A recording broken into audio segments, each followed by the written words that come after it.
ಏಕಾದಶಿಯಂದು ಮರೆತು ಇವುಗಳನ್ನು ಸೇವಿಸಿದರೆ ಸಂತಾನ ಭಾಗ್ಯವೇ ನಾಶ ಆಗುತ್ತದೆ. ಹಿಂದೂ ಧರ್ಮದಲ್ಲಿ ಏಕಾದಶಿ ವೃತ್ತಕ್ಕೆ ಅವರದ್ದೇ ಆದ ಒಂದು ಮಹತ್ವವನ್ನು ನೀಡಲಾಗಿದೆ.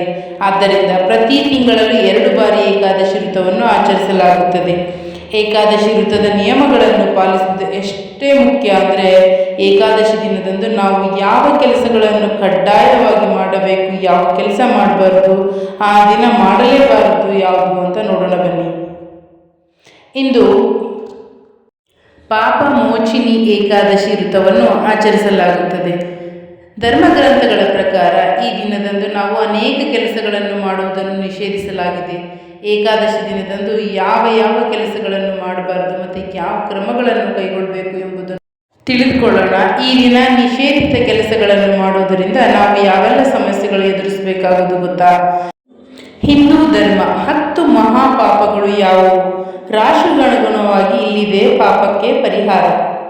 ಈರುಳ್ಳಿ, ಈ ವಸ್ತುಗಳನ್ನು ಬಳಸಬಾರದು. ಏಕಾದಶಿಯ ದಿನದಂದು ಒಬ್ಬ ವ್ಯಕ್ತಿಯು ಪರಿಮಳಯುಕ್ತ ವಸ್ತುಗಳನ್ನು ಸೇವಿಸುವುದರಿಂದ ದೂರವಿರಬೇಕು. ಏಕೆಂದರೆ ಈ ಕೆಲಸವು ಮನಸ್ಥಿತಿಯನ್ನು ಹಾಳು ಮಾಡುತ್ತದೆ ಮತ್ತು ದೇಹ ಮತ್ತು ಮನಸ್ಸಿನ ಅಶುದ್ಧತೆಯನ್ನು ಹೆಚ್ಚಿಸುತ್ತದೆ. ಆದ್ದರಿಂದ ಈ ದಿನ ಬೆಳ್ಳುಳ್ಳಿ ಮತ್ತು ಈರುಳ್ಳಿಯನ್ನು ಸೇವಿಸಬಾರದು. ಈ ದಿನ ಬೆಳ್ಳುಳ್ಳಿ ಮತ್ತು ಈರುಳ್ಳಿಯಂತೆ ಮೊಸರು, ಕ್ಯಾರೆಟು, ಮೂಲಂಗಿ, ಎಲೆಕೋಸು, ಪಾಲಕ್ ಇತ್ಯಾದಿಗಳನ್ನು ಸೇವಿಸುವುದನ್ನು ತಪ್ಪಿಸಿ. ಇದನ್ನು ಸೇವಿಸಿದರೆ ಅಶುಭ ಎಂದು ಹೇಳಲಾಗುತ್ತದೆ. ನಂಬಿಕೆಯ ಪ್ರಕಾರ ಏಕಾದಶಿ ಮತ್ತು ದ್ವಾದಶಿ ದಿನಾಂಕದಂದು ಬದನೆ ತಿನ್ನುವುದು ಅಶುಭ ಫಲದಾಯಕವೆಂದು ಪರಿಗಣಿಸಲಾಗಿದೆ. ಆದ್ದರಿಂದ ಈ ದಿನ ಮರೆತು ಕೂಡ ಬದನೆಕಾಯಿಯನ್ನು ಸೇವಿಸಬಾರದು. ಕೂದಲನ್ನು ಕತ್ತರಿಸಬೇಡಿ. ಅನ್ನವನ್ನು ಕೂಡ ಸೇವಿಸಬೇಡಿ. ಏಕಾದಶಿಯ ದಿನ ಅನ್ನವನ್ನು ತಿನ್ನಬಾರದು. ಏಕೆಂದರೆ ಅನ್ನವನ್ನು ನೀರಿಗೆ ಸಂಬಂಧಿಸಿದೆ ಮತ್ತು ನೀರು ಚಂದ್ರನಿಗೆ ಸಂಬಂಧಿಸಿದೆ ಎಂದು ಪರಿಗಣಿಸಲಾಗುತ್ತದೆ.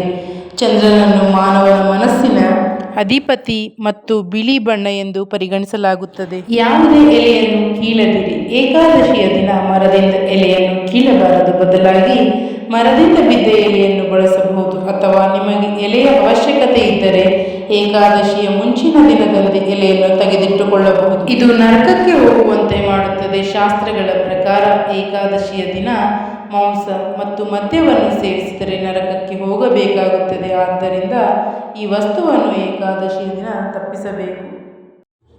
ಇದು ಸಂತಾನಕ್ಕೆ ಕುಂದು ತರುತ್ತದೆ. ಅದೇ ರೀತಿ ಏಕಾದಶಿಯ ದಿನದಂದು ಬೀನ್ಸನ್ನು ಸೇವಿಸಬಾರದು. ಇದು ಸಂತಾನ ಭಾಗ್ಯವನ್ನು ಪಡೆಯುವಲ್ಲಿ ಹಾನಿಕಾರಕ ಎಂದು ಪರಿಗಣಿಸಲಾಗಿದೆ.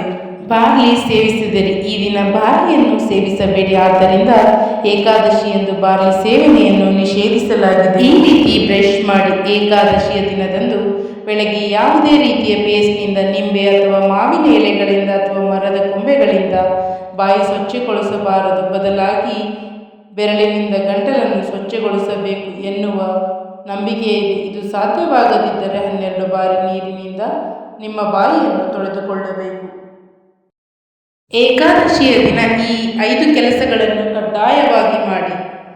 ಏಕಾದಶಿಯ ದಿನ ಕೋಪವನ್ನು ಬಿಟ್ಟು ಸಿಹಿ ಮಾತುಗಳನ್ನು ಮಾತನಾಡಿ. ಈ ದಿನ ಕಡಿಮೆ ಮಾತನಾಡಲು ಪ್ರಯತ್ನಿಸಿರಿ. ಹೆಚ್ಚು ಮಾತನಾಡಬೇಡಿ. ಇಲ್ಲದಿದ್ದರೆ ಅವಮಾನ ಎದುರಿಸಬೇಕಾಗಬಹುದು.